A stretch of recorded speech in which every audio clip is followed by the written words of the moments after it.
this year is the largest unlimited ever, and I think it's also the highest level that was ever achieved, because it really starts to feel like a collection. It starts to feel like a museum, and there's a lot of response between the pieces. Here I have a work which is called the Epic Dispersion. It's a huge piece, so it's almost like a landscape or environment. And we unconsciously started to move around, and it triggers certain choreography around the piece, and depends on your perspective and location. The piece unfolds and folds itself in front of us. This is a new work by Alice Channa, and it's a work that's printed onto silk in large scale. So the original image that's printed onto the silk comes from a pair of snakeskin wetlet leggings that she's then enlarged, so it's gone from a human scale to a non-human scale to the height of the building.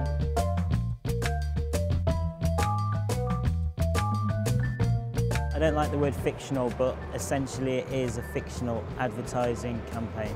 And I made it with the idea that I would be, as the commissioner, I would be the British government. It's quite interesting as well to make an artwork that uses a commissioning process that takes away all creativity from the artist, which is a sort of contradiction to the morals and the ethics and values in the work.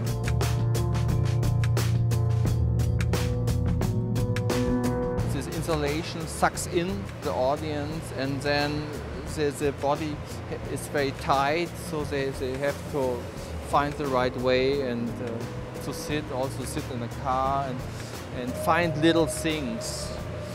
It's like a prison.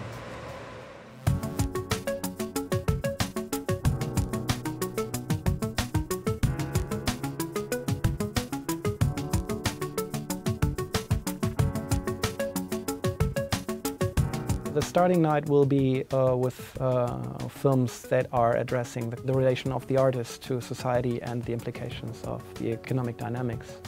So that was the kind of thing that I found really important also on an art fair that is basically also addressing the question of capitalism, how are things validated, what is the value in the art system. Specifically there to start with an evening that challenges that. Dealing with the problem of work, that we all have to work, and how we deal with a life with work. And in the film there's a hypnotist trying to take you through different steps and trying to release you from the idea of having to work. Oh, it's nice to show the film here. I think it's a good opportunity, and I also think it's better to actually have it in the cinema than at the art fair, because the art fair is more like, you don't sit down and watch a movie. And here it's more like a tense situation where you actually get more involved. So it's like it's a film that you have to sit and experience.